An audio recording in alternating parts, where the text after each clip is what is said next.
എല്ലാവർക്കും എൻ്റെ പുതിയ വീഡിയോയിലേക്ക് സ്വാഗതം.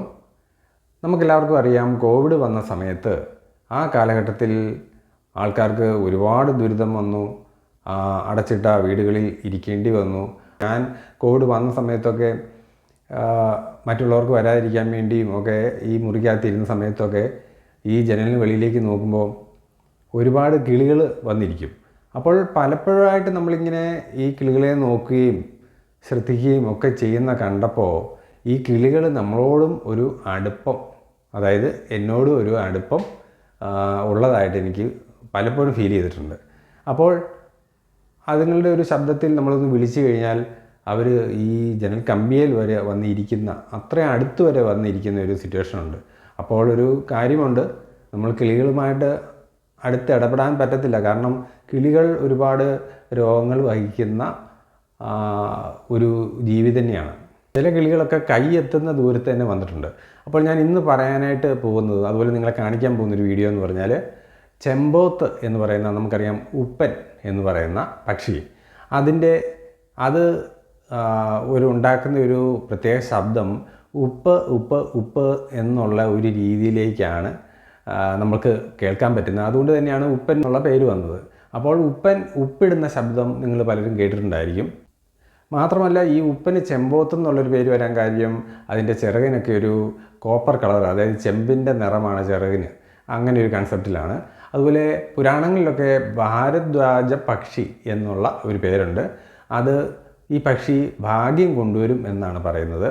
അതിനൊരു മിഥോളജി ഉള്ളത് എന്താണെന്ന് വെച്ച് കഴിഞ്ഞാൽ, കുചേലൻ ശ്രീകൃഷ്ണനെ കാണാൻ പോയപ്പോൾ, അവലുമായിട്ട് പോയപ്പോൾ ഈ ചെമ്പോത്തിനെ, അതായത് ഈ ഉപ്പൻ പക്ഷിയെ കണ്ടിട്ടാണ് പോയതെന്നാണ് പറയപ്പെടുന്നത്. അപ്പോൾ അങ്ങനെയൊക്കെ ഭാഗ്യം കൊണ്ടുവരുന്ന ഒരു പക്ഷിയായിട്ടാണ് ഉപ്പനെ കാണുന്നത്. അതുപോലെ ഉപ്പനെ കണ്ടാൽ പെറ്റമ്മയെ കണ്ടതുപോലെയുള്ള ഫലം എന്നാണ് പഴമക്കാർ പറയാറ്. കാണിക്കാൻ പോകുന്നത് ഈ ഉപ്പൻ പക്ഷി എല്ലാ ദിവസവും തന്നെ ജനലിങ്കൽ വന്നിരുന്നിട്ട് എന്നെ നോക്കുകയും വളരെ തൊട്ടടുത്ത് വന്നിരിക്കാറുണ്ട്.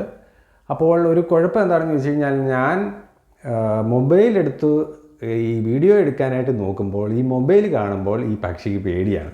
ഈ പക്ഷിക്ക് മാത്രമല്ല, മിക്ക പക്ഷികളും അടുത്ത് വരുന്നവർ മൊബൈലിൽ വീഡിയോയോ ഫോട്ടോ എടുക്കാനായിട്ട് മൊബൈലുമായിട്ട് ചെല്ലുമ്പോൾ ഉടനെ അത് പേടിച്ചോടിപ്പോവും. വീഡിയോ ഞാൻ കാണിക്കാം. ഉപ്പൻ പക്ഷിയെ അതിൻ്റെ ശബ്ദം അനുകരിച്ച് ഞാൻ ആ ശബ്ദം വയ്ക്കുമ്പോൾ എത്ര നേരം വേണമെങ്കിലും അത് അതേപോലെ തന്നെ ശബ്ദം പുറപ്പെടുവിക്കും. മാത്രമല്ല, ഞാൻ തന്നെയാണ് ഈ ഒച്ച ഉണ്ടാക്കുന്നതെന്ന് അതിനറിയുകയും ചെയ്യാം. അതാണ് രസം.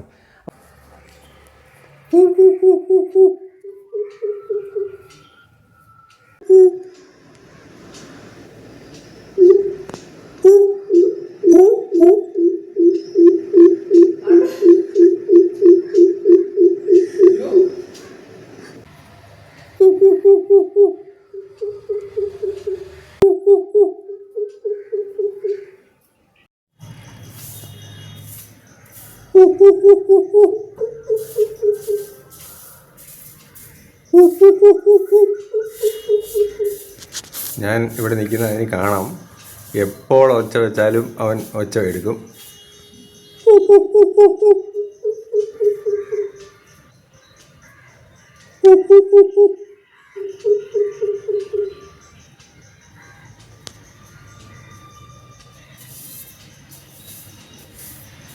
ഞാൻ ഒച്ചയെടുക്കാൻ വേണ്ടി അത് നോക്കിയിരിക്കുകയാണ്.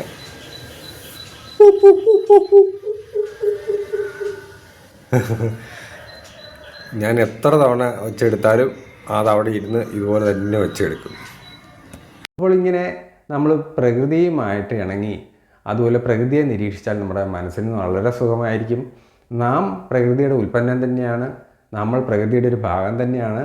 നമുക്ക് ഇപ്പോൾ പ്രപഞ്ചത്തിൽ, ഇപ്പോൾ നമ്മുടെ ഭൂമിയിൽ യുദ്ധം നടന്നുകൊണ്ടിരിക്കുന്ന സമയമാണ്. അപ്പോൾ നിങ്ങളൊന്ന് ആലോചിക്കുക, നമുക്ക് യുദ്ധമോ അല്ലെങ്കിൽ ഒരു കലഹമോ അല്ലെങ്കിൽ വലിയൊരു പ്രശ്നമോ ഉണ്ടാക്കാനായിട്ടുള്ള യാതൊരുവിധ അവകാശവും നമ്മുടെ ഭൂമിയിലില്ല. നമ്മൾ ഇപ്പോൾ ഈ കാണുന്ന പക്ഷി പോലെ തന്നെ നമ്മളും ഒരു ജീവിയാണ്. അപ്പോൾ നമ്മൾ എല്ലാ ജീവികളോടും സഹവർത്തിത്തോടെ, സ്നേഹത്തോടെ കഴിയുക എന്നുള്ളതാണ് വീഡിയോയിലൂടെ ഞാൻ പറയാൻ ഉദ്ദേശിക്കുന്നത്. പ്രകൃതിയെ നമ്മൾ സ്നേഹിച്ചാൽ പ്രകൃതി തിരികെ നമ്മയും സ്നേഹിക്കും. പ്രകൃതി സ്നേഹികൾ തീർച്ചയായിട്ടും മനുഷ്യനെയും സ്നേഹിക്കും. അപ്പോൾ നമ്മുടെ പുതിയ തലമുറയെ ഇങ്ങനെയുള്ള വീഡിയോസ് കാണിക്കുകയും ഇങ്ങനെയുള്ള നല്ല കാര്യങ്ങൾ പറഞ്ഞു കൊടുക്കാനും ശ്രമിക്കുക.